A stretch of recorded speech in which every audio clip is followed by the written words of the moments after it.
histórico y en los llamados ensanches. Bueno, vamos a dejar esto y vamos a empezar. Concluyendo ya pues con la escultura del barroco. Sáquenlo todas.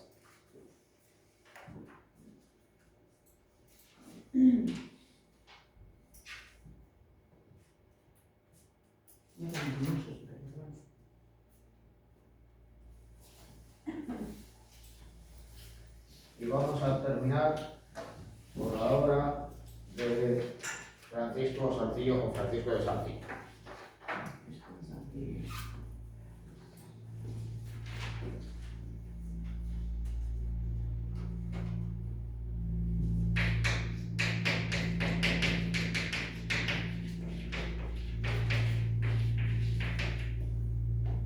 Bueno, Salcillo es el principal responsable, el principal representante de la escuela murciana, una escuela escultórica del siglo XVIII, ya del siglo XVIII, que marca la transición hacia los modelos neoclásicos.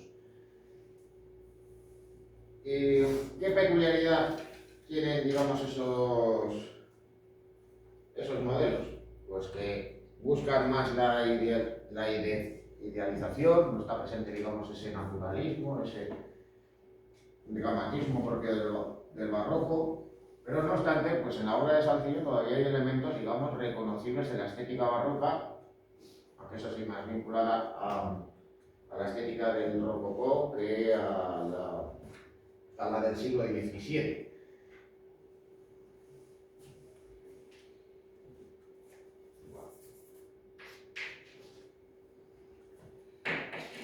Bueno, es una obra de transición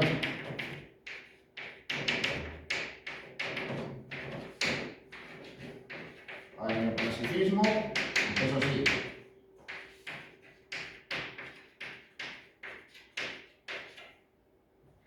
va a mantener la monumentalidad, especialmente pues, en sus representaciones de bulto redondo.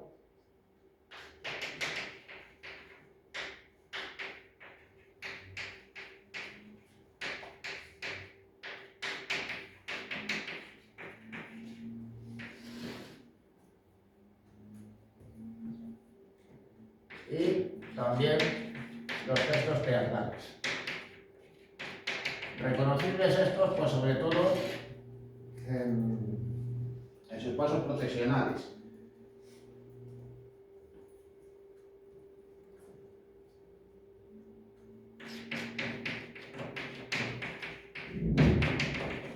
Como por el contrario, presenta rasgos idealizados.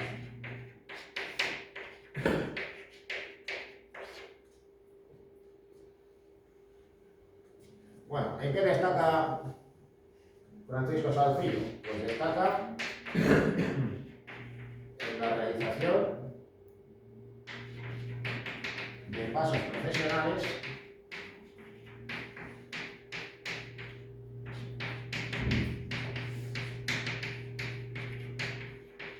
y también de belenes.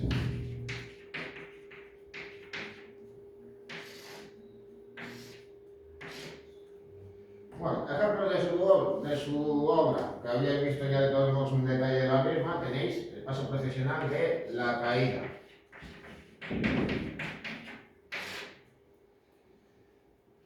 En esta imagen, pues de todos modos podéis observar, de todos modos, pues la musculatura potente de los sayones, que nota de monumentalidad a la escena, los gestos también teatrales.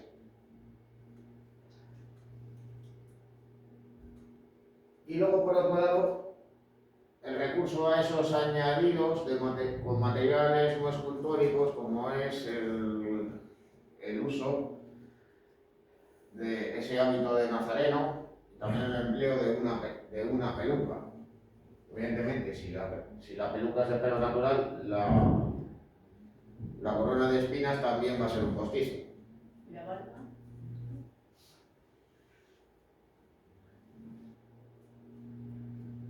Bueno, también realiza pues, bultos redondos. Ya hemos visto con anterioridad algunos ejemplos, como el caso de su escultura escultura de Santo Domingo de Guzmán y también la de San Francisco de Asís, ambas en el Museo Nacional de Escultura.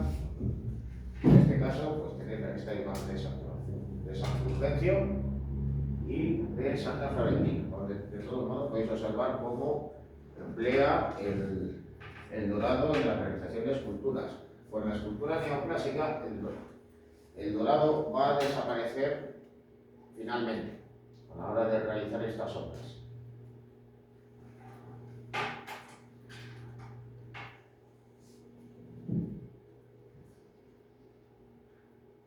Aquí tenéis pues esta imagen de San Jerónimo penitente, que en cierto modo nos puede recordar a la escultura de Pietro Torrigiano, que realizó allá por el siglo XVI. Y luego, aquí a la derecha tenéis este medallón realizado en terracota, que ya nos permite también explicar otra cosa, y es que Salcillo realiza escultura en madera policromada, pero también realiza obra en terracota. Y claro, pues el ejemplo más destacado de escultura que realiza en barro es su vela napolitana, ¿vale? Pues que se encuentra en el Museo de Saltillo de Murcia.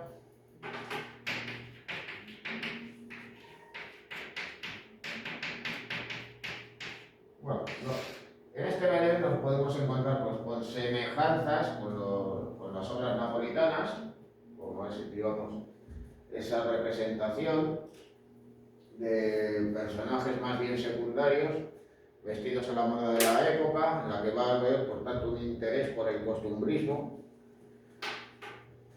y donde también, digamos, que se va a representar a diferentes clases sociales. Un ejemplo de ello, pues son los pajes de los Reyes Magos, claro.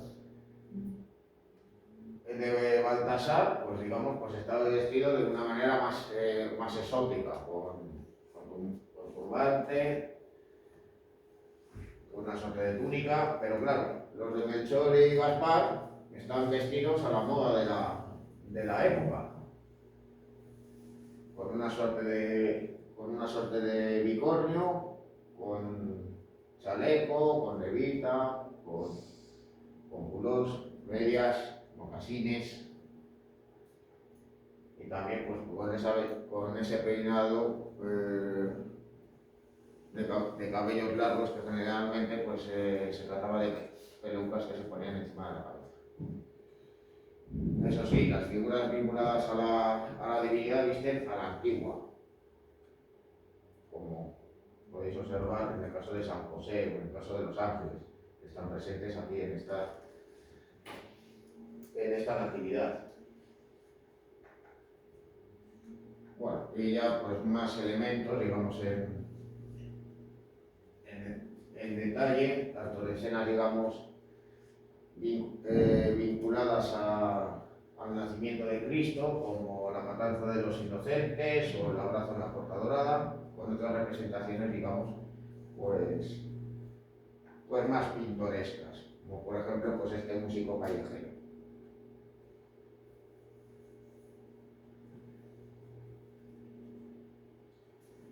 Bueno, y su paso procesional más conocido es el de la oración en el puente, donde podemos observar, digamos, la idealización en las representaciones, sobre todo pues es constatable en la propia figura del ángel, así como en la de Cristo.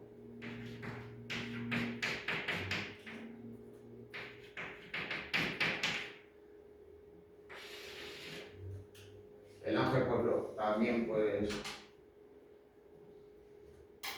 muestra una anatomía, digamos, corpulenta, pero con un modelado suave, con lo cual, pues claro, está presente, digamos, esa búsqueda de la monumentalidad, pero también, digamos, esos rasgos idealizados que huyen del naturalismo barroco. Y de todos modos podéis ver el conjunto y un detalle de la obra. Bueno, y con esto pues hemos acabado con la parte correspondiente a la escultura.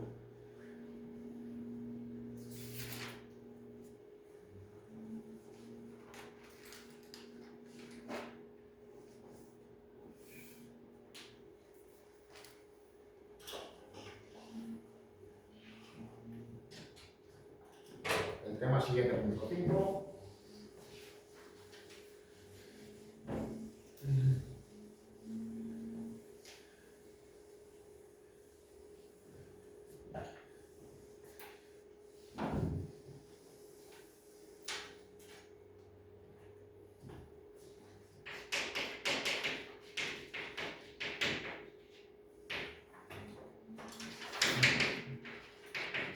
El barroco, la pintura,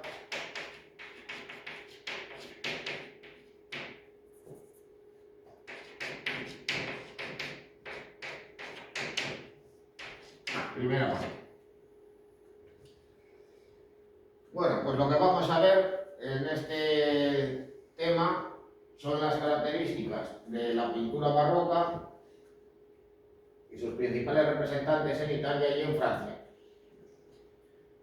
Para ejemplificarlo, pues tenéis aquí una de las primeras obras de Caravaggio, donde, digamos, todavía no está plenamente presente esa estética tenebrista, pero donde ya hay rasgos reconocibles de su estilo. Su acentuado naturalismo, su interés por temas costumbristas, al representar esta partida de cartas, donde hay dos taúdes intentando engañar a un tercero. Y muy especialmente su desinterés a representar elementos considerados como accesorios o secundarios. A él lo que le interesa es representar una escena, digamos, que prescinde de otros elementos, como la representación de este interior. Simplemente, pues lo que observamos es una mesa y al fondo la pared, iluminada pues con unos tonos más cálidos de lo que luego será habitual en él. Además, pues también está presente, digamos, pues esas representaciones un tanto idealizadas habituales en él, porque son muy frecuentes las representaciones de adolescentes en su obra.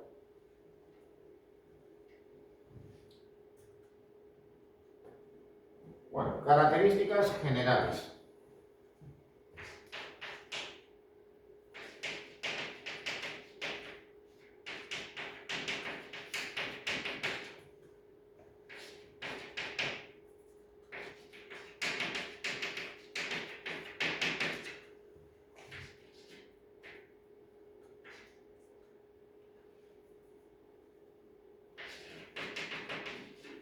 Bueno, al igual que la arquitectura y la escultura barroca, la pintura barroca surge en Italia, en los últimos años del siglo XVI.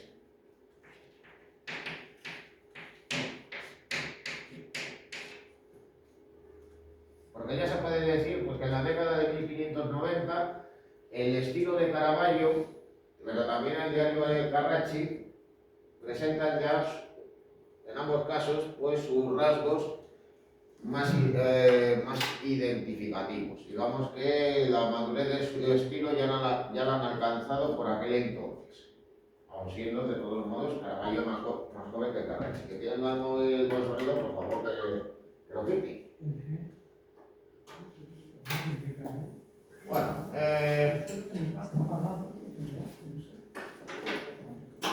luego además. Si es lo mismo, ya pega. Silencia, pero ya está. Sí, lo voy a hacer. Si no me cosa por la deja. Bueno, en el barroco nos vamos a encontrar con diferentes escuelas y estilos. Aun presentando, digamos, características más o menos comunes, nos podemos encontrar con autores que presentan un naturalismo más acentuado o más descarnado, y otros en los que el idealismo en las representaciones va a ser más visible. Es decir, pues nos podemos encontrar con autores con un estilo tan opuesto como en el caso de Caravaggio y de Carracci, pero también nos podemos encontrar con artistas con representaciones, digamos, casi antagónicas, como en el caso de José de Rivera por un lado y Murillo por otro, por citar un ejemplo en España. Y aún así, pues dentro de ese idealismo y dentro también de ese naturalismo, lo que se hace es, digamos, escapar de la corriente dominante del siglo XVI. Y es que, tanto en un caso como en otro, surge como reacción al manierismo.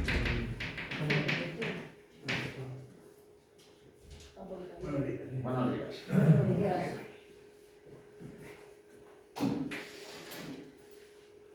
Y claro, los artistas del siglo XVII, aquellos como Caravaggio, pues huyen de un arte que consideran excesivamente intelectual, de difícil interpretación y alejado de la realidad.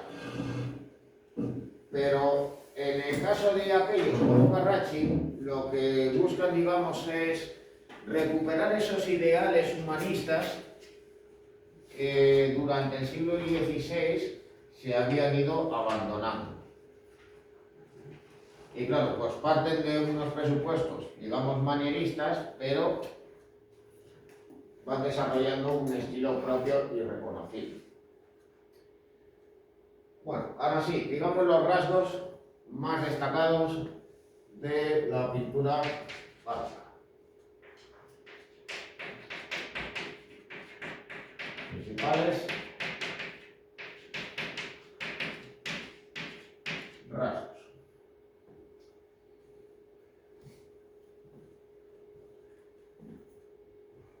Bueno, pues en primer lugar, el naturalismo. Si el Renacimiento es un estilo idealista, el barroco va a ser naturalista.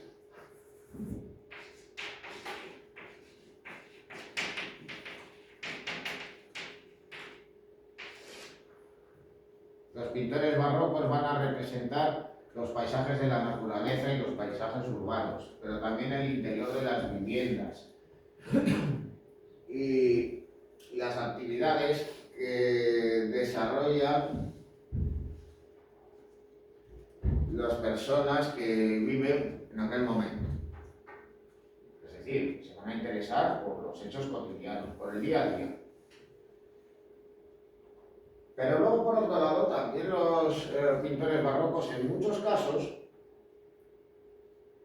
no se van a enfrentar, digamos, simplemente a un idealismo que les lleva a una representación de lo que ellos consideran que es la belleza, sino que se van a interesar por otras cosas. En el barroco ya va a haber una estética de la fealdad, lo grotesco, lo feo y lo vinculado a la pobreza van a estar presentes.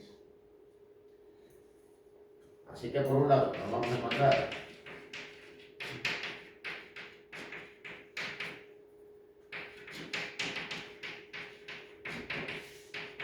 un naturalismo presente en las representaciones de la naturaleza y de la vida cotidiana. Bueno, la naturaleza no tiene un paisaje.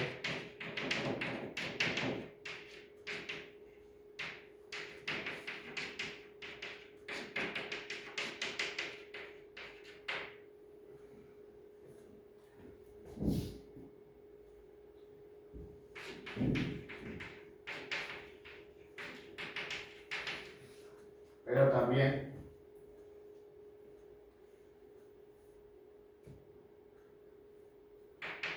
interesado por una estética feísta,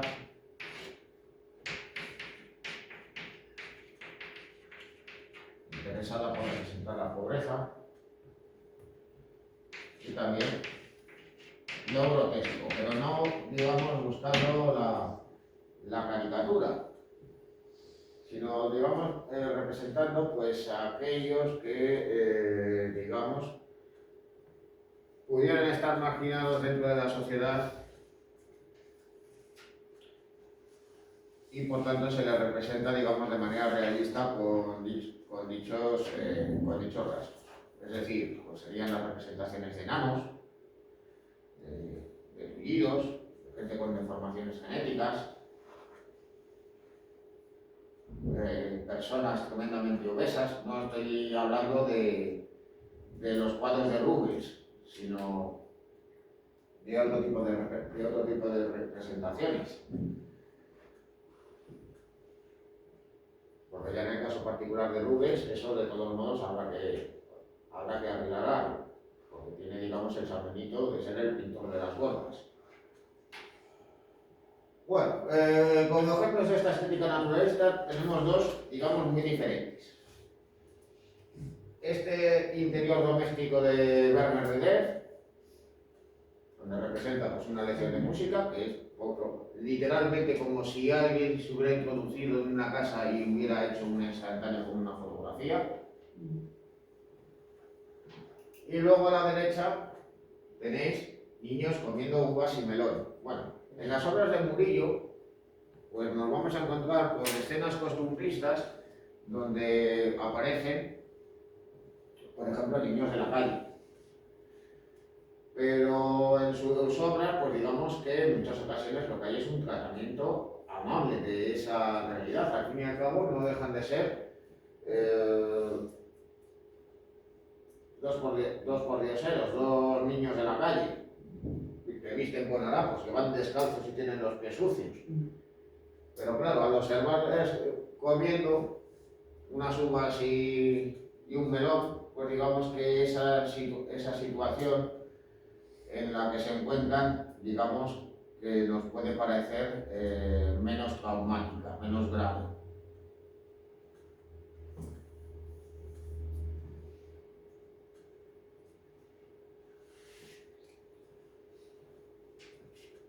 Bueno, los autores del barroco recurren muy habitualmente a la pincelada suelta. Los artistas del Renacimiento realizan obras en las que predomina más la línea que el color, dando una sensación de racionalidad. Esto empieza a cambiar en el siglo XVI con la escuela veneciana, con obras en las que se emplean pinceladas más pastosas, donde las obras se ejecutan de manera más rápida. Y claro, pues al predominar el color sobre la línea, ¿qué es lo que va a suceder? Pues estas obras, digamos, nos van a parecer menos racionales y por el contrario nos va a dar una mayor sensación de vitalidad.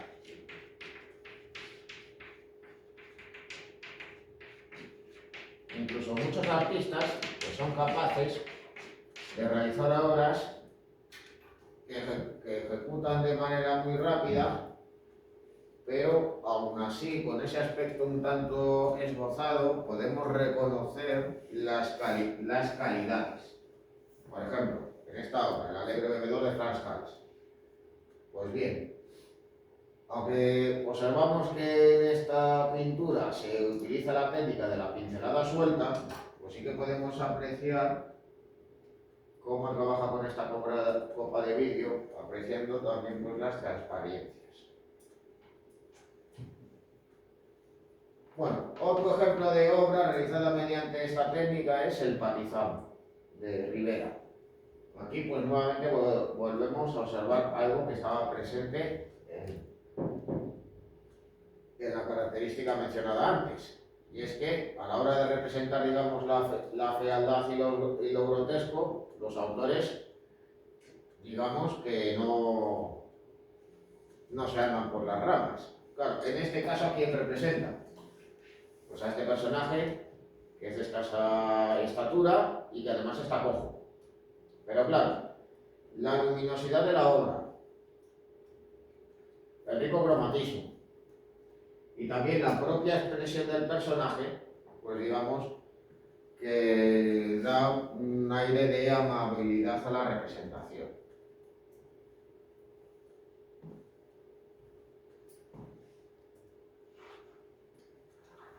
Bueno, en tercer lugar, Importancia de la luz.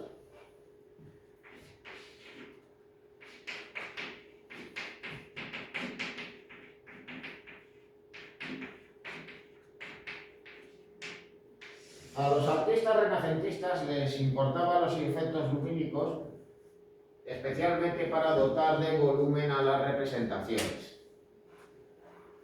En el siglo XVI ya hay artistas que empiezan a experimentar con el uso de la luz con el fin de dotar de mayor expresividad a las representaciones. Sería el caso de algunas obras de Rafael, ya en la última etapa de su producción. Sería el caso de Tiziano, sería sobre todo el caso de Tintoretto. Pero, de todos modos, a los artistas del Renacimiento en general lo que les interesa es emplear la luz natural.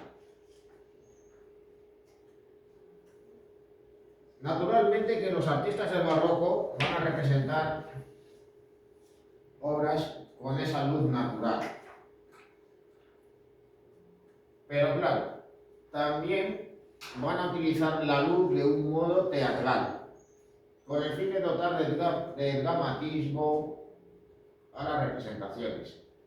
También van a recurrir a una luz irreal que además les podía servir para dar una mayor intimidad o un aspecto de sobrenaturalidad a estas representaciones, algo a lo que recurría el Greco en varias de sus obras y que luego en el siglo XVII, también en el siglo XVIII va a ser visible.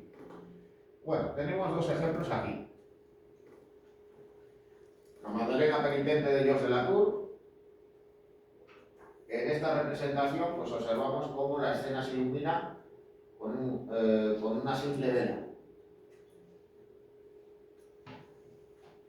facilitando, pues darle esa sensación de que María Magdalena, por entonces se ha desprendido de las riquezas y de los lujos y que inicia, por tanto, pues una vida de recogimiento, oración y ascetismo. Con esa, digamos, gesto mirada melancólica.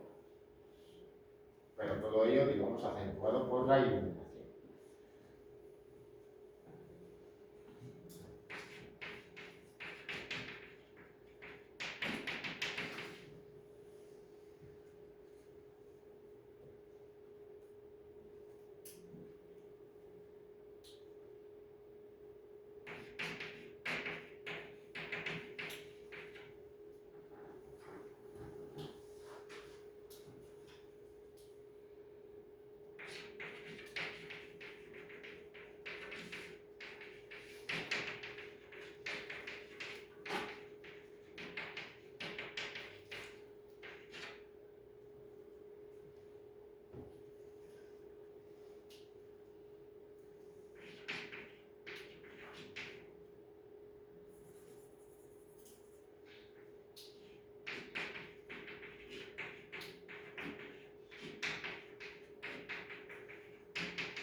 Bueno, en el segundo caso tenéis una obra de Rubens, una de sus obras, digamos, iniciales, cuando su estilo, digamos, está configurando, que es esta adoración de los pastores. En ella se emplea una iluminación irreal, porque literalmente el foco de luz es el niño Jesús, que ilumina la escena, tanto los ángeles que se encuentran arriba, como a la Virgen, a San José y los pastores que se encuentran alrededor.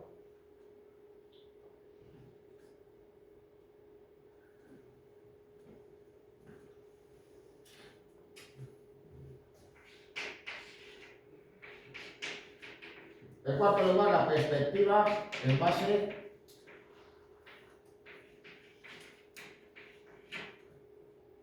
de planos de profundidad.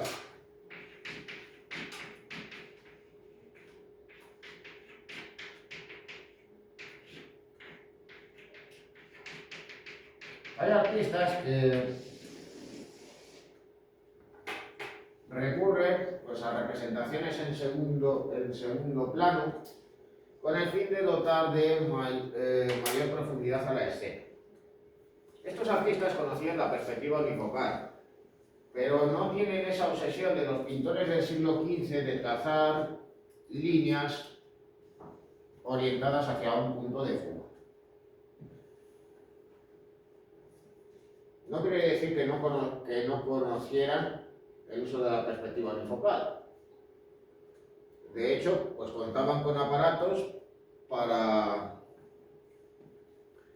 poder llevar a cabo, digamos, ese tipo de representaciones siguiendo pues, esos criterios matemáticos. Pero a los artistas les interesa más jugar con los planos lumínicos, estableciendo así la profundidad de las representaciones. Así, claro, en el caso de esta obra de Velázquez, Cristo en casa de Marta. Bueno, pues hay unos personajes que están en primer término, estas dos criadas trabajando en una cocina. Ellas están iluminadas en primer término y la habitación está en el fondo, como podemos observar en el fondo de la pared, pues más oscura, pero está abierta un vano donde vemos otra habitación, una habitación aledaña, que es donde está sucediendo esta escena religiosa y que está mejor iluminada. Eso, por tanto, nos permite observar que sin tener que recurrir, digamos, a esas líneas orientadas hacia un punto de fuga, pues cómo se dota de profundidad a la escena. Además, también estableciendo pues, ese juego teatral en el que esta obra nos parece una pintura costumbrista cuando en realidad es una obra religiosa. Porque claro, aparecen, digamos, la representación de estos dos personajes, una anciana y otra mujer más joven, con esos rasgos, digamos, naturalistas, donde en primer término pues, nos encontramos con un auténtico bodegón. Aquí pueden reconocer los diferentes elementos. Unas doradas, no, creo que son unas doradas. Sí. Unos ajos, un par de huevos, el mortero de metal, una cántara que aquí no podéis apreciar muy bien. No se aprecia, ¿no?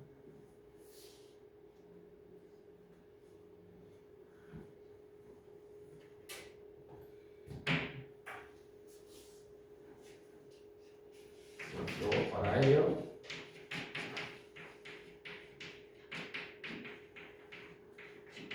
se emplean diferentes planos lumínicos.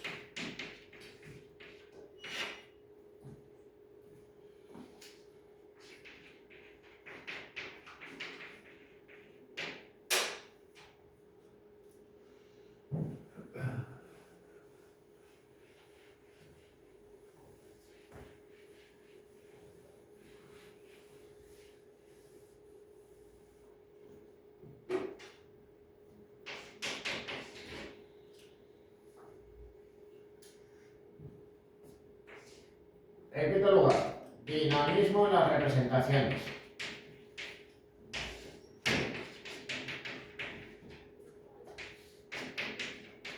Va a estar presente el movimiento.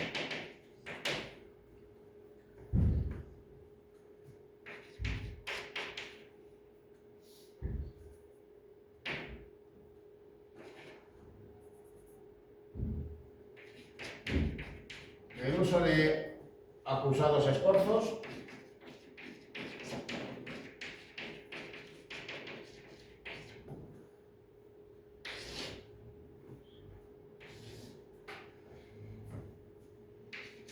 Y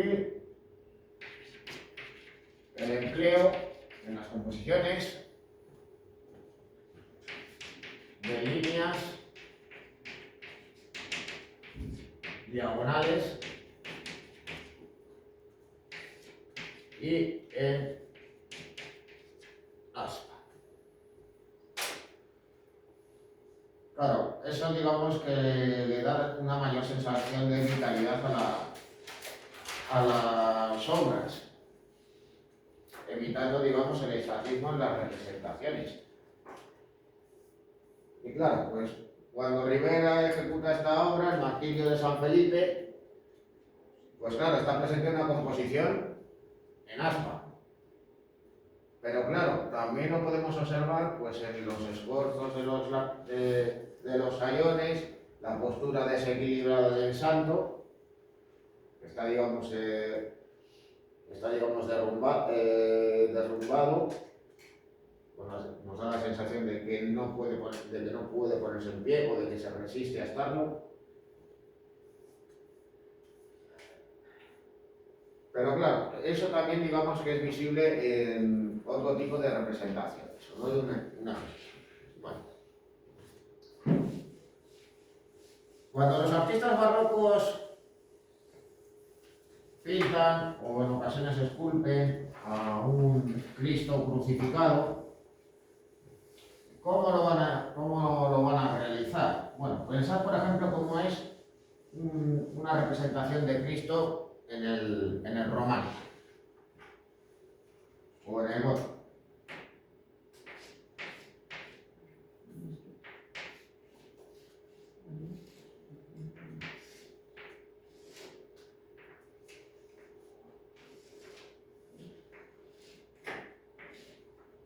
Bueno, pues ¿con qué nos podemos encontrar?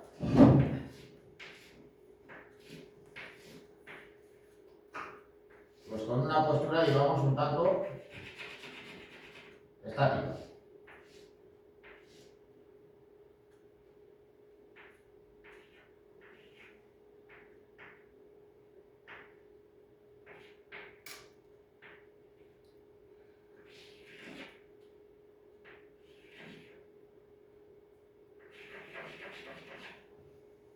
Debería ser así, ¿no? Brazos rectos, los pies pegados uno al otro, simetría. ¿Y cómo sería un Cristo del barroco? ¿Cómo le representaría? ¿Le representaría así? No. Bueno, pues buscaría que la postura fuese más dinámica, que fuese, digamos, más natural.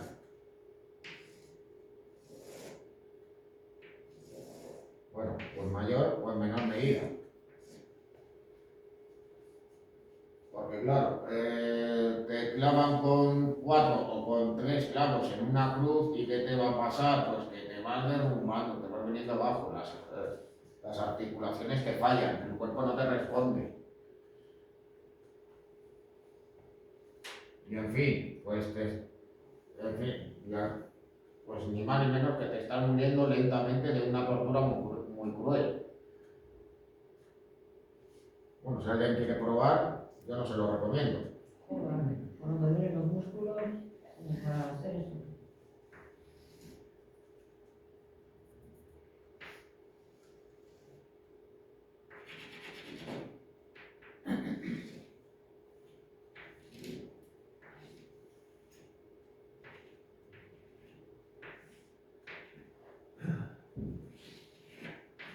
Claro, los artistas del barroco normalmente lo que prefieren es representar a Cristo cuando están levantando la cruz o cuando le están bajando, pero si sigue clavado ya estando vivo o estando muerto,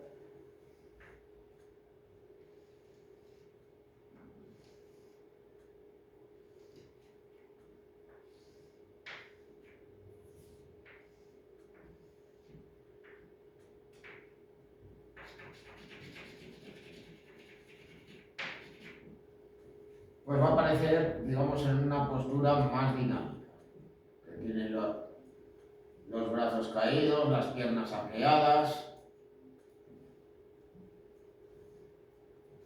la cabeza girada hacia un lado o hacia otro. Si en este caso pues he inclinado el cuerpo hacia la derecha, pues la cabeza la tengo que hacia la izquierda, para tratar, digamos, de compensar el movimiento.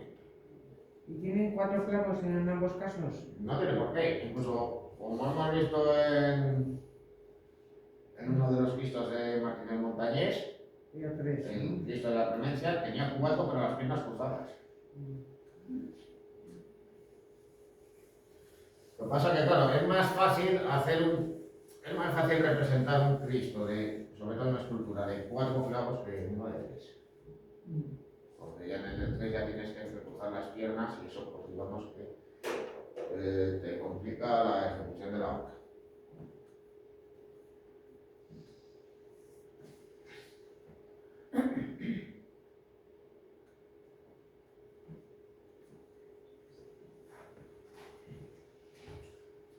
Bueno, gran expresividad.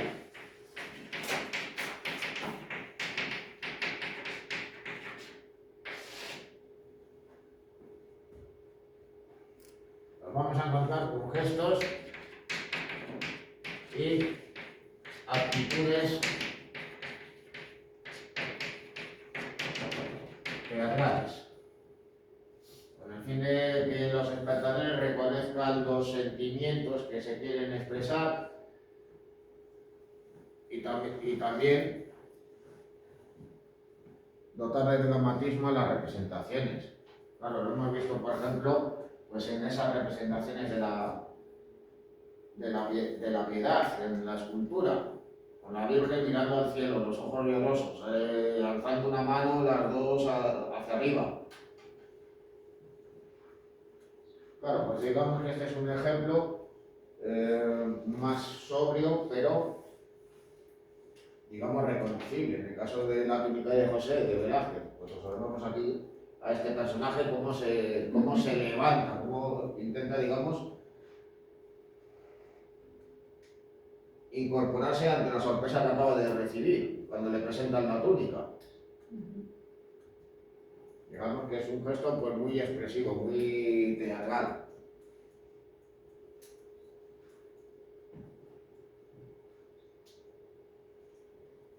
Y claro, pues si se quiere representar a alguien que está pensando, que está meditando, pues ya le representan así, con cabeza baja, con una mano sobre el rostro o apoyada en la barbilla, etc. Bueno,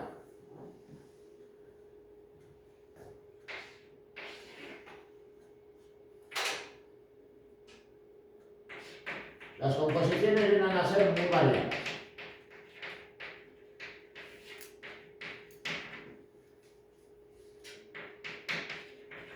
En el Renacimiento, ¿qué era lo que venía a predominar? Pues al ser, digamos, un estilo más racional, digamos, más matemático, pues era muy frecuente que nos encontráramos con composiciones simétricas, donde iba a estar presente el círculo, el triángulo, y habitualmente, pues lo que nos íbamos a encontrar también era con composiciones cerradas, que los personajes, digamos, se concentrasen hacia el centro de la composición.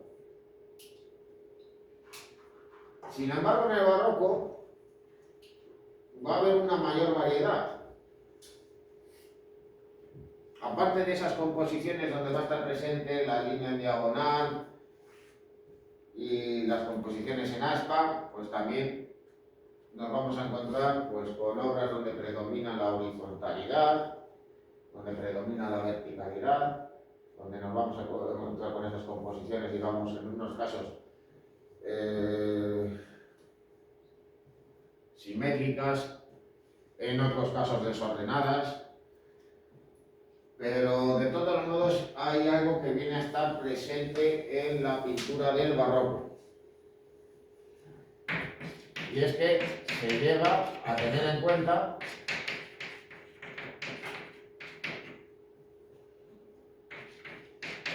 el espacio fuera del marco.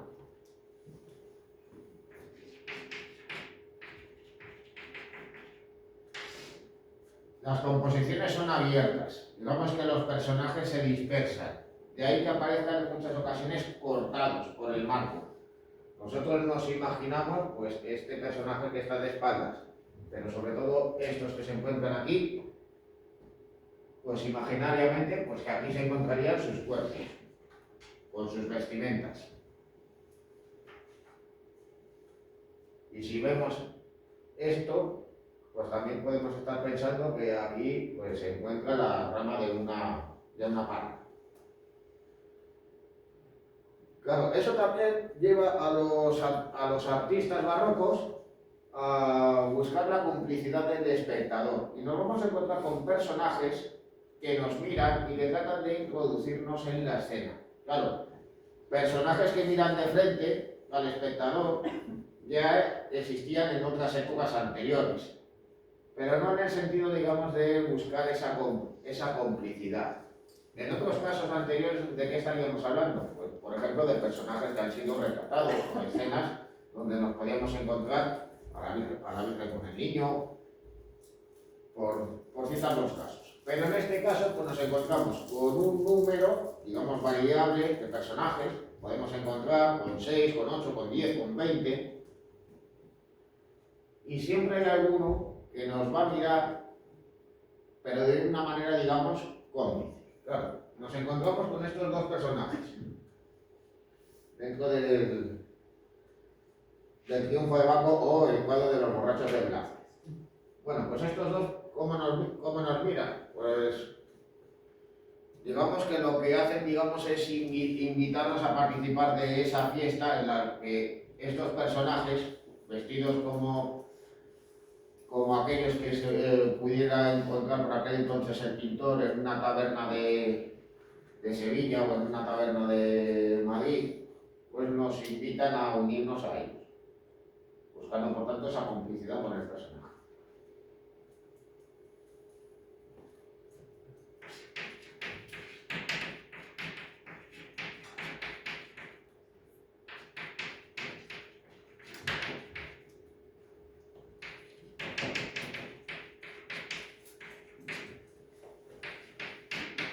Esto de todos modos es algo que no nos tiene que extrañar, porque también digamos en las artes escénicas eso está presente, eso que llaman romper la cuarta pared.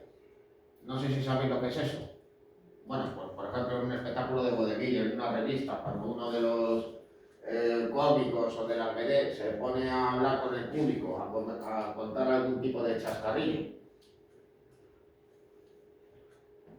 pues eso sería, digamos, esa manera de romper la cuarta pared, de introducir, digamos, al espectador en aquello que se está representando.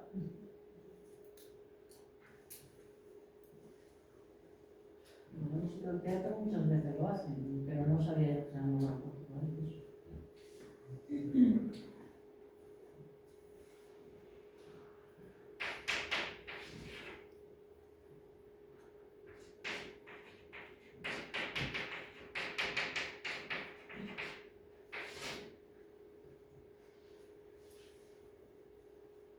Bueno, luego la teatralidad. La teatralidad ya es algo que ya hemos estado viendo antes en otros puntos de estas características. En otros casos también estaría referido a dos elementos.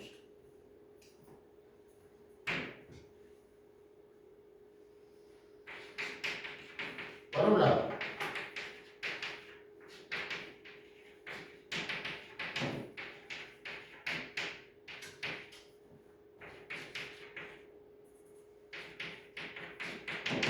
nos vamos a encontrar con cortinajes a modo de telones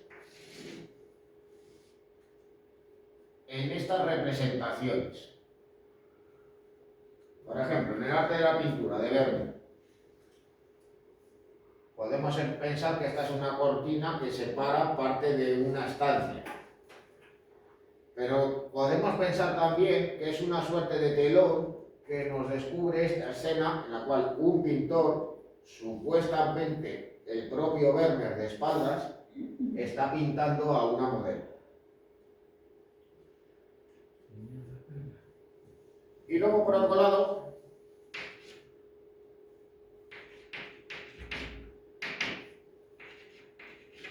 también es reconocible en el ayornamiento.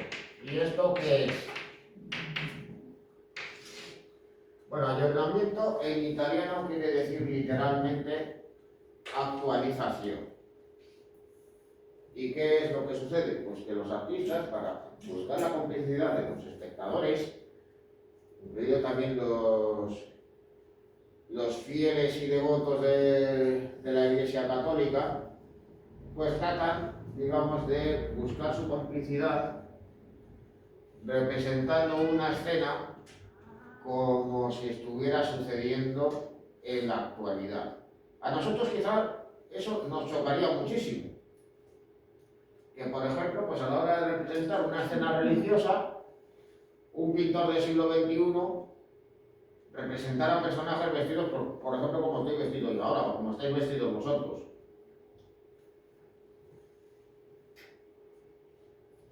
Pero esto, digamos que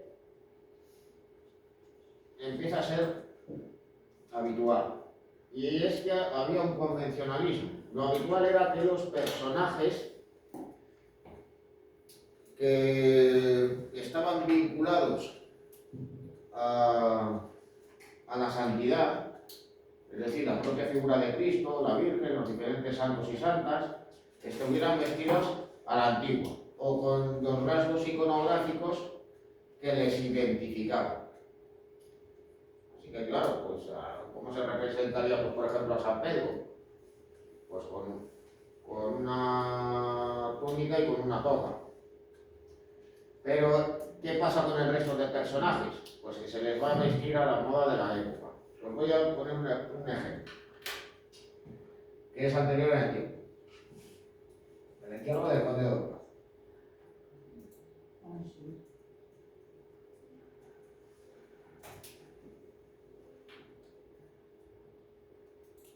Se está en una pared, ¿no? En Toledo. sí. La iglesia de Santo Tomé. Sí, sí. He visto 2 veces.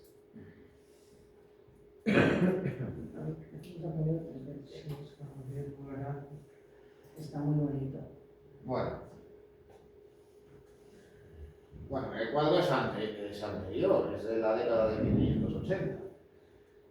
Y en este caso, pues atendiendo a lo que aparece en la parte inferior, el Greco representa pues el milagro según el cual el conde de Orgaz pues, fue enterrado por San Agustín y San Esteban. Pero claro, al representar pues a los clérigos y caballeros que asistieron al entierro, incluso también al propio conde, pues le representa con las vestimentas propias del siglo XVI, no con las vestimentas medievales del acontecimiento en el momento en el que sucedió. Porque los espectadores estaban, digamos, familiarizados con el aspecto que tenía que tener un personaje de la época y no con el de una época anterior en el tiempo. Claro, a la hora de representar, digamos, este plano espiritual, donde asciende el alma del conde de Orgaz, pues claro, aquí ya nos encontramos pues con personajes vestidos, digamos, a la antigua, con túnica y con toga. A la Virgen, pues claro, con esa representación, digamos, convencional, con su vestimenta roja y el manto azul, cubriéndose el cabello.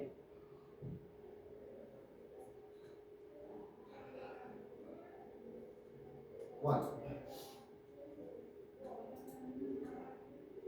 Y claro, pues en ocasiones incluso pues los artistas van más allá, e incluso pues las propias figuras vinculadas a la iconografía religiosa pues también se actualizan.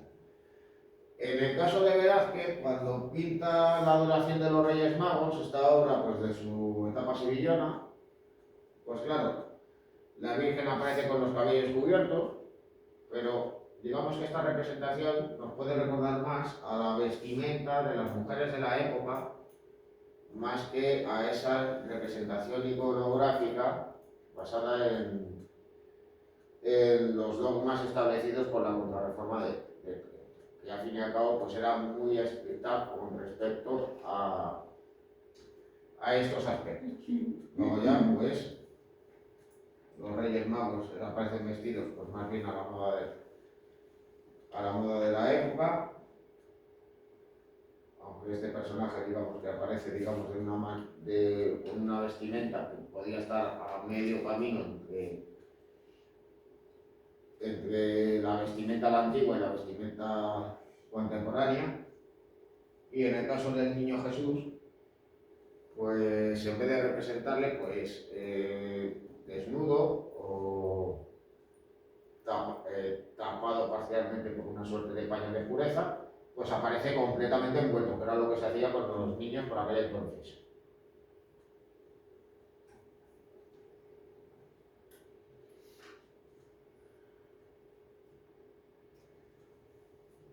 Así que el ornamiento vendría a ser el revisionismo y actualización de hechos del pasado.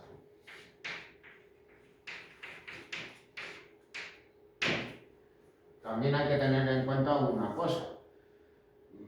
Los estudios de historia del arte por aquel entonces, digamos que no existían. No había, digamos, unos conocimientos tan profundos sobre cómo vestía la gente en determinadas épocas del pasado. Con lo cual, pues era mucho más sencillo para los artistas, y no digamos ya para los espectadores, reconocer a determinado tipo de personajes si vestían como cualquier persona que vivía por aquel entonces, que se hacían un ejercicio de documentación del pasado, con todas las creencias que pudieran tener. Bueno, sobre la temática. ¿Qué temáticas nos vamos a encontrar en la pintura del barroco? Bueno, pues en primer lugar hay que hablar de la pintura religiosa, con notables diferencias en el caso de la pintura en los países católicos y la de los países protestantes.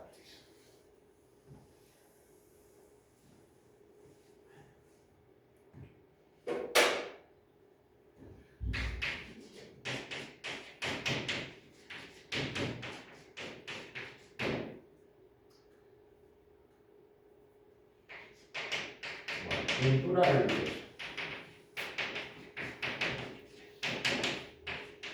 En los países católicos la producción de obras religiosas sigue siendo muy destacada, y muy especialmente, por citar un ejemplo, en el caso de España, donde la Iglesia venía a ser el principal mecenas de los artistas. Pero luego también hay que señalar otra cosa, y es que la pintura religiosa en los países católicos se desarrolla en base a los modelos iconográficos establecidos por la Contrarreforma. Digamos que esto se viene a establecer desde mediados del siglo XVI, y en el siglo XVII esto ya está plenamente consolidado. Por ejemplo, pues, ¿cómo se le va a representar a Cristo ya adulto? Pues siempre va a tener pelo largo y barba. Y se le va a representar joven. Así se le reconoce. Si se le representa afeitado y con el pelo corto, entonces, pues a los miembros de la Iglesia les va a parecer que no se reconoce su figura, y que los fieles no van a saber a quién tienen que rezar. En cambio, si se le representa de una manera convencional, en ese sentido, pues no va a haber problema.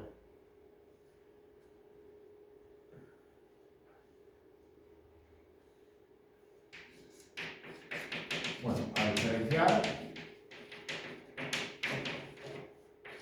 los países católicos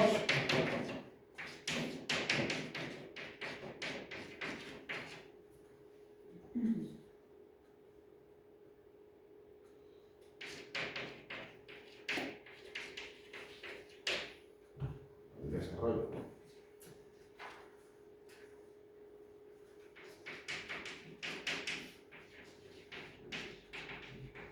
De obras basadas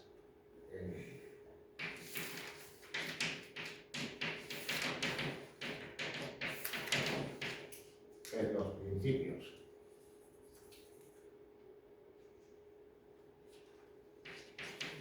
de la Contrarreforma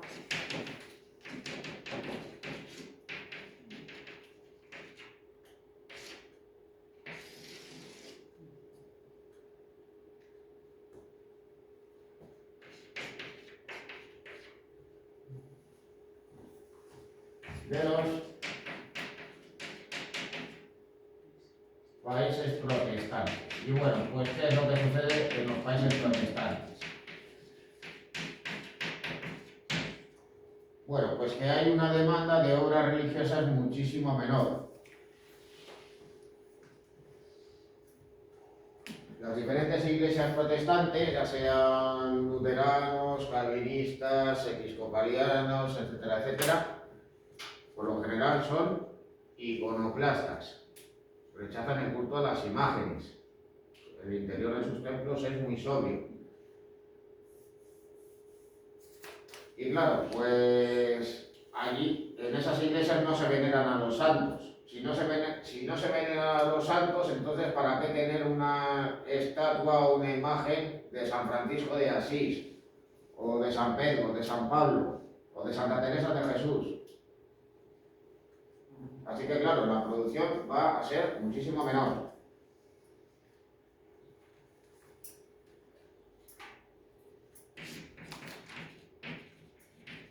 Y luego esta menor producción va a estar normalmente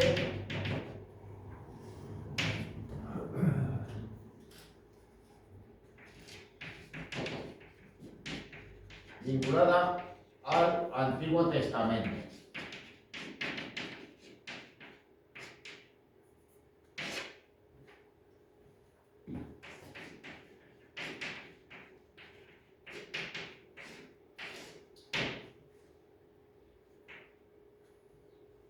Bueno, ¿y por qué se hacen representaciones del Antiguo Testamento si para los protestantes las Sagradas Escrituras son las del Nuevo Testamento? Especialmente los Evangelios. ¿A qué se debe esto? Pues a una cuestión, digamos, muy simple. Y es que las imágenes que pudieran proceder del Antiguo Testamento les podían servir para hacer representaciones que en realidad no tienen una finalidad religiosa. Es decir, que podían interpretarse pues, como alegorías, como enseñanzas morales, por un lado, y por otro lado, y esto digamos vendría a relacionarlo con la pintura de temática mitológica, podía servir para pintar desnudos, para realizar escenas vinculadas con lo sensual y con lo erótico. Es decir, en vez de representar a una Venus, por ejemplo, pues los artistas protestantes pintaban la escena del baño de Betsabé o la escena de Susana y los viejos, por citar dos casos.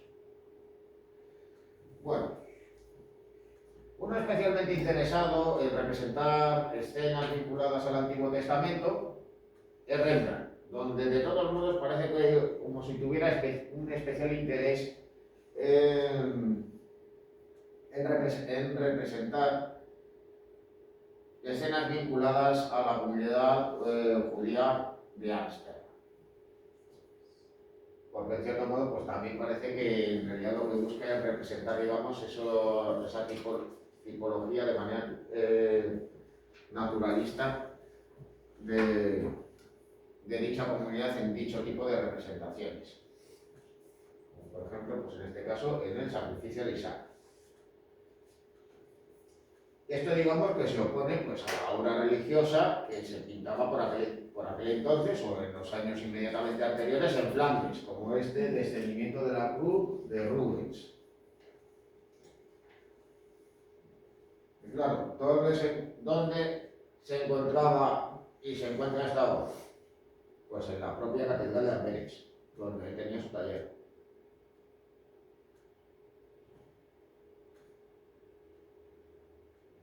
Bueno,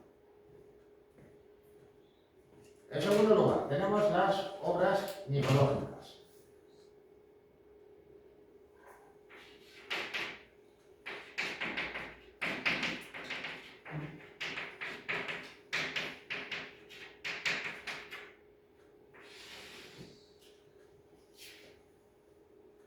Bueno, los artistas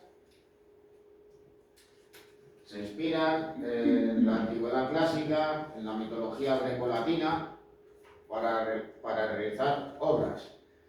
Esto ya se ha estado haciendo en el Renacimiento.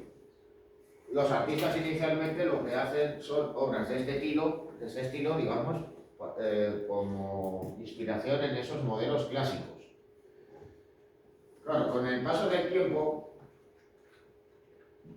las representaciones mitológicas estaban vinculadas a alegorías, a tratar de llevar a cabo enseñanzas morales, pero ya en el siglo XVI hay artistas que realizan estas representaciones con el fin, digamos, de representar temas vinculados a lo sensual y lo erótico, ya con artistas como Correggio y Tiziano.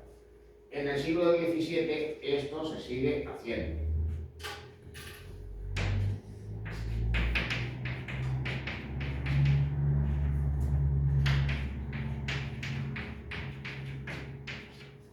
Así que claro,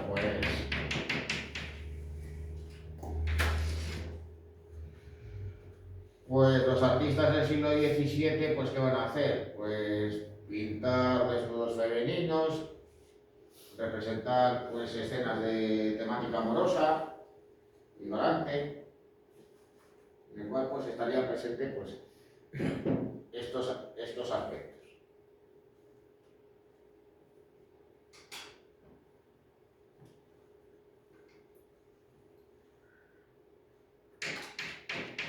Pero luego también sucede otra cosa.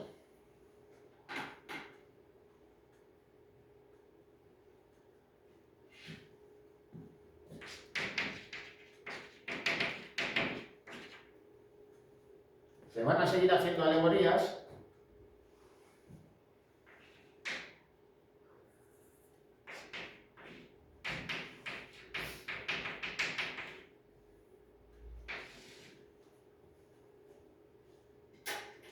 pero en este caso ya va a ser más habitual. Ya hubo artistas también en el siglo XVI que exploraron esta vía, que van a vincular pues elementos sacados de la mitología para llevar a cabo alegorías favorables al poder. Es decir, que vayan a representar pues, las virtudes de los gobernantes, de los soberanos y de los soberanos de la época.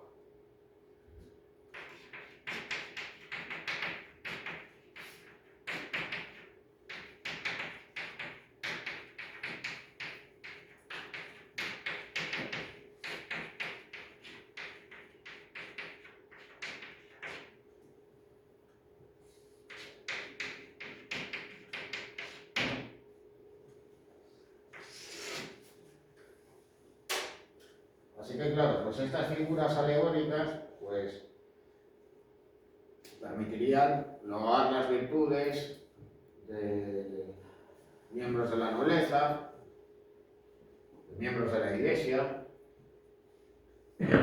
y sobre todo pues aquellos miembros de las monarquías absolutas del siglo XVII y también del siglo XVIII. Un ejemplo de ello es el llamado ciclo de María de Medici. La reina consorte y reina regente de Francia encargó a Rubens una representación de pinturas que representasen diferentes escenas de su vida. Pero claro, no hay una interpretación, digamos, realista de los hechos. En la gran mayoría de estas pinturas, pues lo que aparecen son representaciones alegóricas. Por ejemplo, a la izquierda está el lienzo de la educación de María de Medici. Y claro, la futura reina, ¿cómo aparece? ¿Aparece en su palacio de Florencia con un preceptor o con una maestra mientras le está enseñando una lección? No. Aparece en una suerte de cueva, acompañada por Mercurio, Apolo y Minerva, mientras que asisten a la escena las tres gracias. Luego a la derecha tenéis la presentación del retrato de María de Medici a Enrique IV de Francia. Bueno, Enrique IV de Francia se casó en primer lugar con Margarita de Valois y luego ya en segunda instancia se casó con María de Medici. Bueno, por aquel entonces lo habitual es que los retratos de las diferentes casas reales y de los grandes potentados de las casas nobiliarias tuvieran diferentes retratos que se llevaban de corte en corte para poder realizar estos matrimonios que incluso pues, en ocasiones se realizaban por poderes. Claro, todavía no habían inventado el Facebook ni ninguna de estas aplicaciones de móviles para ligar. Sí, pero claro, cuando se representa, digamos, esa escena en la cual, pues, Enrique IV ve el retrato de María de Medici y se capricha de ella, bueno, habría que pensar eso, pues no se le representa pues, en un salón de un palacio, sino que aparece al aire libre, acompañado de Cupido y de amorcillos, que lleva el retrato de la futura reina, como dando a entender que se va a enamorar de ella, pero de todos modos aparece acompañada por la propia Minerva, que le está asesorando, es decir, pues, da a entender que es un matrimonio por amor, pero también que responde a razones de Estado. Y todo ello mientras en la parte superior quienes se encuentran también con sus símbolos son Júpiter y Juno, los reyes del Olimpo, que vendrían a ser, digamos, el equivalente de los dos reyes de Francia, que observan con atención la escena. Ese segundo también es de Rubens. Sí. Además, en todo el mundo Rubens es conocido porque, digamos, contaba con un importante taller en el que trabajaban incluso artistas consumados, que también realizaban, digamos, sus propias obras firmadas por ellos. Pero, claro, también en función de lo que se pagase y dependiendo también del destinatario final de la obra, pues la mano de Rubens iba a estar más o menos presente. Y hay algunos de estos lienzos donde única y exclusivamente trabajó él. Es decir, siempre se dice, bueno, pues Rubens en realidad daba el toque Rubens, que a veces era simplemente un boceto o 4 pinceladas finales. Bueno, no, eso estaba de todos modos determinado incluso por contrato. El grado de intervención del maestro. Y de hecho, pues incluso pues había obras que única y exclusivamente realizaba él. Como vendría a ser alguna de estas obras, claro, que estaban destinadas a la reina regente de Francia, no era un personaje cualquiera.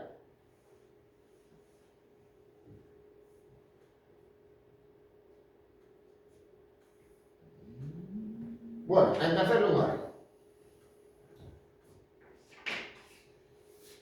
El retrato. El retrato tiene un gran desarrollo en el barroco, en parte también por el desarrollo de una mentalidad más burguesa y una visión más laica de la sociedad. Prácticamente las representaciones de donantes en las obras religiosas desaparecen, aunque sigue habiendo, digamos, algunos casos, algunos ejemplos. Pero en cuanto a los retratos, pues cabe señalar dos cosas. En primer lugar, cabría destacar aquellos que estarían vinculados al poder.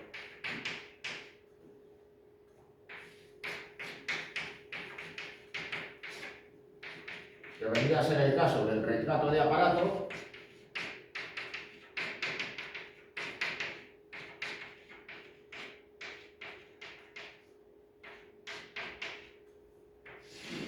y del retrato de ecuestre.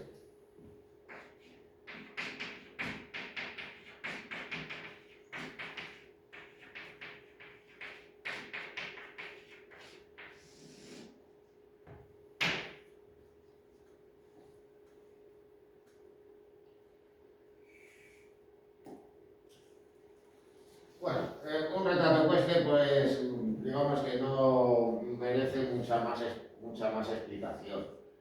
El hecho de aparecer un personaje pues a caballo permite también, digamos, reforzar la sensación de autoridad y de poderío del mismo. Y claro, pues los retratos ecuestres normalmente, ¿cómo van a aparecer? Pues los monarcas, válidos o miembros de la nobleza de la época. Pues con el bastón de mando y con armadura. Como vendría a ser pues este retrato ecuestre de Carlos I de Inglaterra, acompañado del señor de San Antoine, el que fue su maestro de equitación.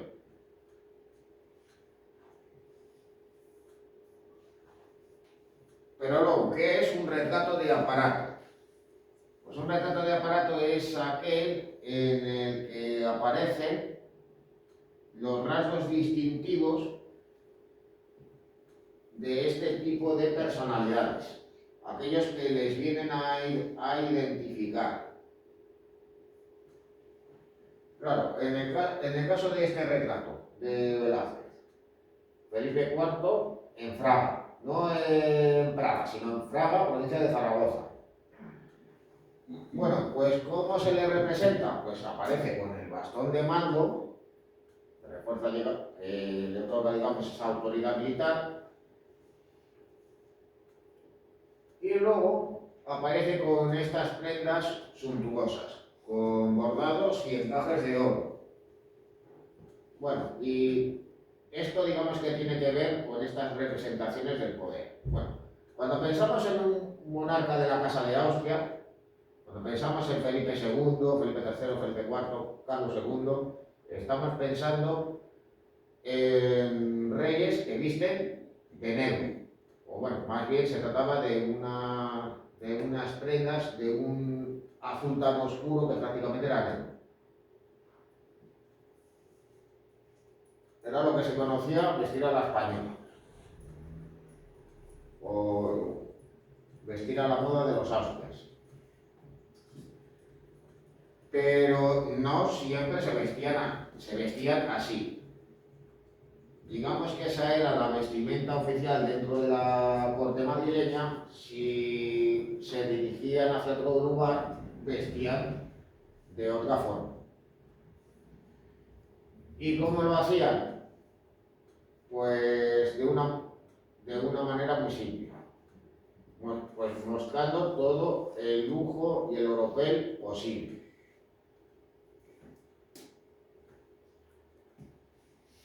Claro, imaginaros cómo iba a ser la carroza en la que montaba. Si iba a caballo, cómo iba a estar equipado. Si vestía con una armadura, cómo iba a ser. Y si se trataba simplemente de prendas, pues cómo iban a estar mostrando pues esas ropas que demostraban esa magnificencia y cómo iban a mostrar también sus joyas.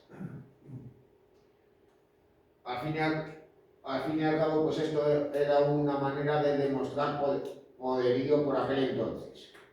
Venían a dar a entender, yo he visto así porque puedo, y lo hago visible para que todos me reconozcan. Es decir, que justamente los personajes poderosos de esa época, la manera de demostrar la posición era haciendo alarde de su poder por medio de la riqueza, a través del lujo y el europeo. Digamos que eso iría en contra de nuestra visión actual, la que nosotros pues, pedimos en cierto modo a nuestros gobernantes que sean sobrios, que no sean tan ostentosos. Pues bueno, que traten de coger el avión privado o el helicóptero las menos veces posibles. Pero por aquel entonces eso no era así.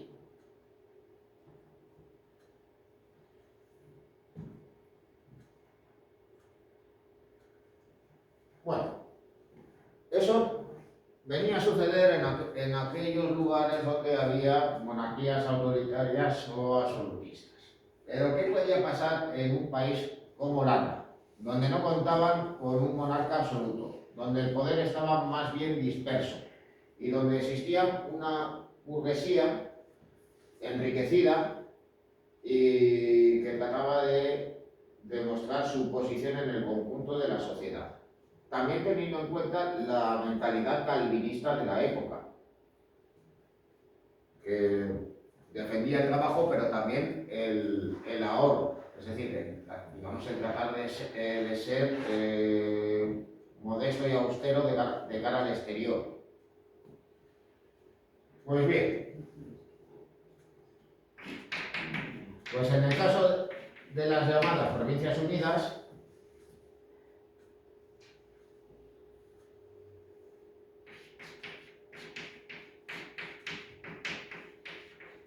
nos vamos a encontrar con el llamado retrato corporativo.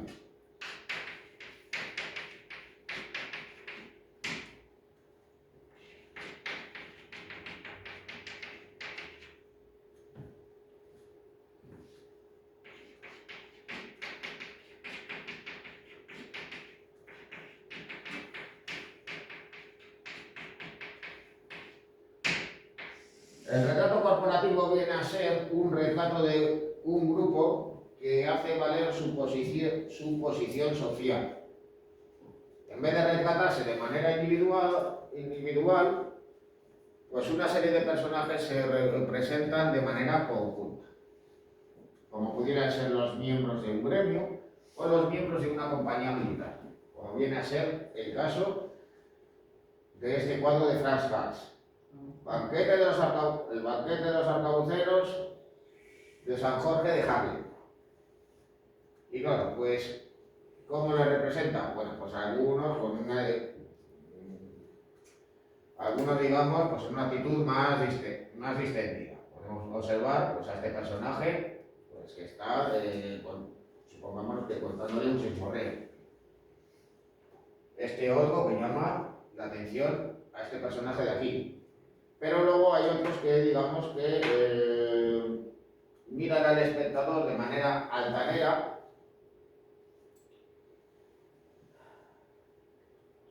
y además, pues, con una actitud, digamos, altiva, reforzando, digamos, esa posición y consideración propia que tenían ellos como hombres de armas. De hecho, pues, fijaros, pues, por ejemplo, pues, la actitud, sobre todo, que tiene este personaje. En fin, la mirada desafiante, el brazo en jarra, la espada visible, pero luego de todas maneras también están aquellos elementos que les identifican como tales. La banda militar, la presencia de algunas armas y sobre todo pues el propio estandarte de la compañía o regimiento al que pertenece.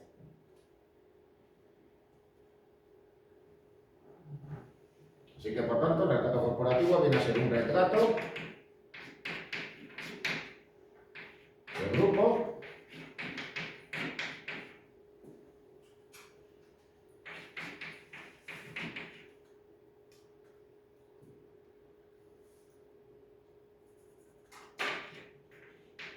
donde se reconoce su posición social.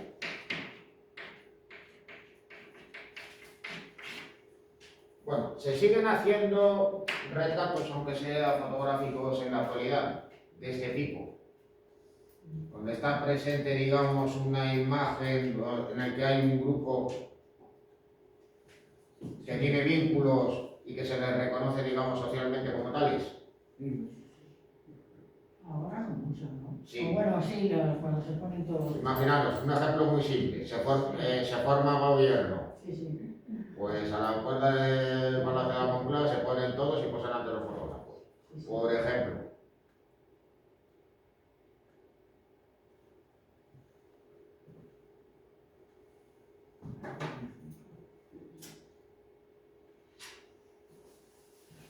Es el equivalente a esto. Así que claro, este tipo de retratos nacen en esta época y luego se van generalizando con posterioridad.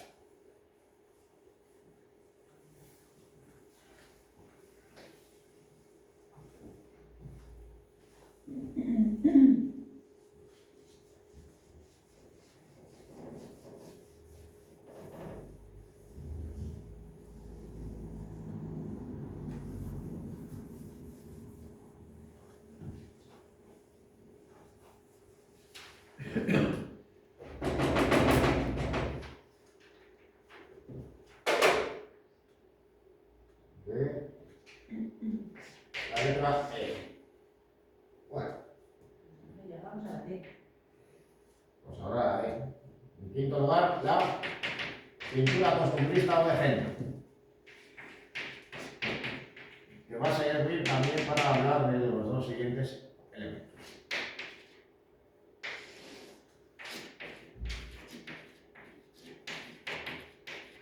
Con ese afán naturalista, los pintores del barroco van a representar escenas cotidianas. Y eso se debe a dos razones. En primer lugar, pues porque hay clientes que demandan este tipo de obras. Pero por otro lado también porque los artistas realizan esta pintura de género con el fin de tratar de venderlas. Es en este momento, y muy especialmente en la Holanda del siglo XVII, cuando empieza a aparecer un verdadero mercado del arte. Los artistas dejan de depender exclusivamente de los mecenas y empiezan a realizar obras por su cuenta buscando compradores.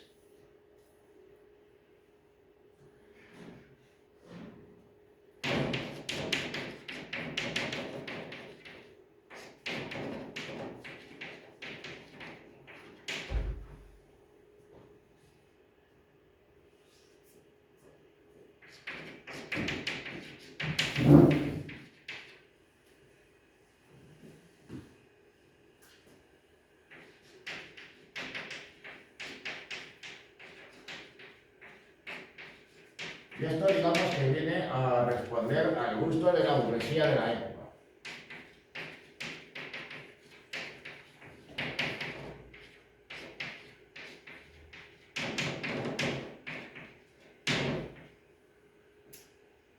Porque claro, ¿qué van a demandar? Pues obras de arte desvinculadas de lo religioso y relacionadas con aquellas vivencias de lo cotidiano. Buscan, digamos, elementos que ellos puedan reconocer en la realidad. De ahí pues que se realicen obras de este tipo. Tenéis por un lado, bueno, obras costumbristas que se realizan tanto en los países católicos como en los países protestantes. Aunque esa pintura de género, digamos, en los segundos va a tener una mayor importancia por el escaso desarrollo de la obra religiosa. y también porque el peso de la burguesía era más importante en este tipo de estados. Bueno, por un lado, tenemos el Aguador de Sevilla, de Velázquez, una de sus obras de su etapa sevillana. Y en este caso, pues reconocemos a personajes de la calle. De hecho, pues podemos observar pues, al propio Aguador con el rostro ajado, con esa vestimenta que son un poco más o menos carapos, y cómo pues, a Velázquez esto le permite, pues digamos, recrearse en las calidades de los objetos, en las piezas de cerámica y en la copa de vino. Y luego, a la derecha, tenéis la lechera de Werner, en el cual pues, bueno, pues reproduce el interior doméstico, en el cual pues, aparece también, digamos, que esta suerte de bodegón. Mientras esa criada pues vierte la leche en un cuenco.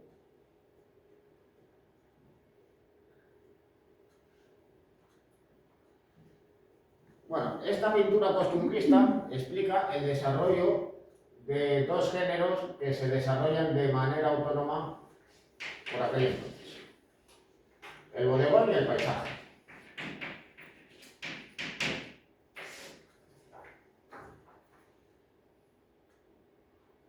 Bueno, pues, ¿cómo se definiría lo que es un bodegón? Bueno, pues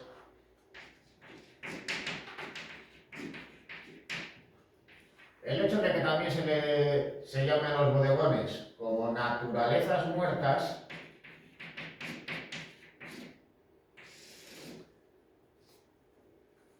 permite, digamos, definir este tipo de temática. Y es que al fin y al cabo en un bodegón se representa objetos inanimados, objetos que no tienen vida propia. Y claro, ¿con qué nos vamos a encontrar? Pues con frutas, con verduras, carnes, pescados, piezas de caza, flores, útiles de cocina. Eso le permite a los artistas representar, en base a esa visión naturalista, las calidades de los objetos.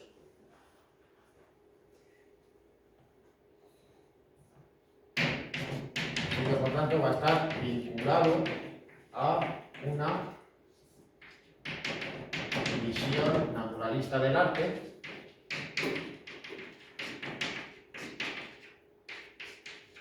como podemos pensar en ese bodegón pintado por Sánchez Cotán.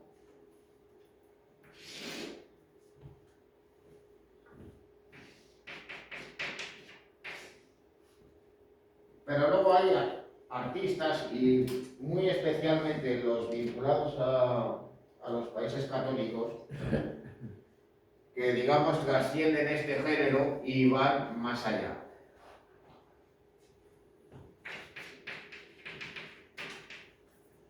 Y es que también en ocasiones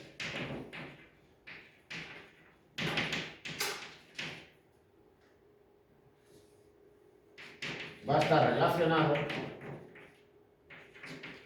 con el concepto de vanitas cristiana.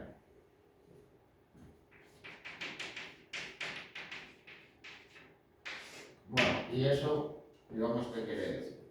Bueno, en primer lugar, tenemos este bodegón de Zurbarán, en el que, digamos, esa relación entre lo religioso y las naturalezas muertas está presente. Al fin y al cabo, pues tiene este título significativo, Agnus Dei. Ahora, nosotros observamos, pues, este cordero, o más bien un cabrito, muerto. Pero claro, ¿en qué podemos pensar también? Pues en esa representación simbólica también de Cristo y e incluso también de la propia Eucaristía. Y bueno, ¿qué es la idea de vanitas? Bueno, pues es esa idea religiosa, también pues digamos vinculada a esa mentalidad ascética y misticista que existía en el siglo XVII. Es lo que viene a decir que todo en el mundo es vanidad. Que al fin y al cabo, pues, al final, por mucho que uno acumule poder y riquezas, pues al final uno se muere. Y claro, pues en la vida se considera pues, que en la vida lo que hay que tener es una actitud de recogimiento, de observancia, de cumplir con los dogmas de la fe y recibir los sacramentos, etcétera, etcétera. Y claro, pues esto cómo se representa en el arte, pues tenéis un ejemplo. En primer lugar, pues vamos a ver. La alegoría de la vanidad, de Pereda, que aparece este ángel acompañado de esos símbolos que se identifican con esta idea de vanitas cristianas, formando pues esta suerte de bodegón.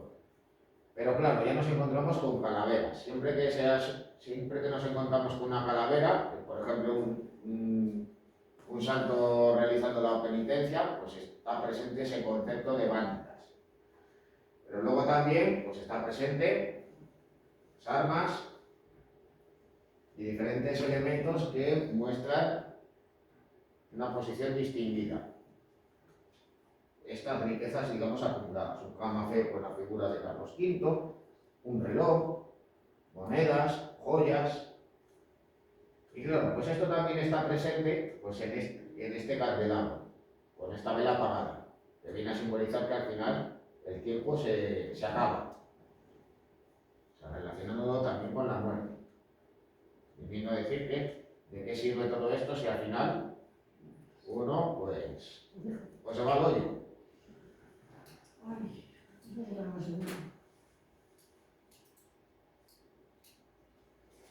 Que llegue tarde a todos. Y bueno, pues entre otras representaciones pues vinculadas a esta temática, en el caso de España, pues habría señalar de todos modos pues estos dos cuadros que luego ya en su momento también veremos, que son las dos obras más conocidas de Valdés Leal. Esos dos cuadros que pintó para el Hospital de la Caridad de Sevilla. En primer lugar en Ippu Oculi, donde aparecen, digamos, todos estos objetos vinculados pues al poder y también a la riqueza, que incluyen incluso una tiara papal, pero ante la cual se reafirma la propia muerte, representada con este esqueleto con la guadaña.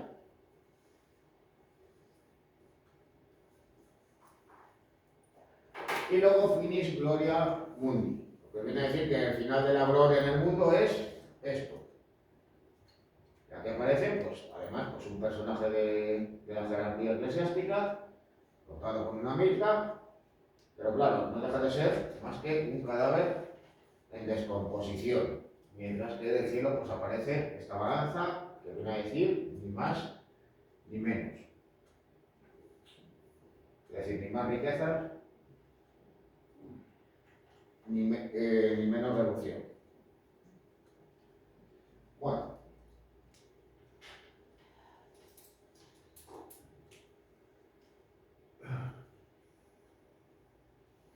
Y ya por último, el paisaje. El paisaje se desarrolla durante el barroco como género autónomo, sobre todo en la pintura holandesa.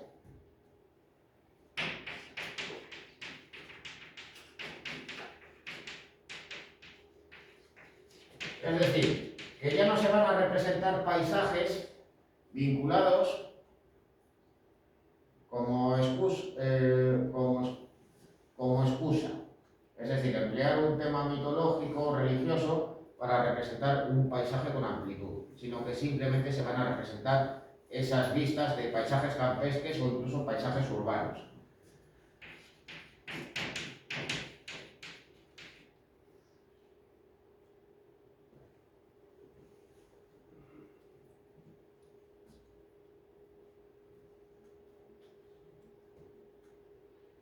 Y claro, pues incluso llegan a aparecer artistas especializados en el paisaje, van a aparecer paisajistas, como en el caso del francés Claude de Lorena o el caso del holandés Ruiz Day, aunque de todos modos aquí lo que tenéis es un ejemplo de paisaje realizado por Rembrandt, el molino. Podemos, en fin, pues identificar un elemento muy propio del paisaje holandés, esos molinos de viento construidos en madera que servían pues para moler el trigo, el centeno o los granos de mostaza. Bueno,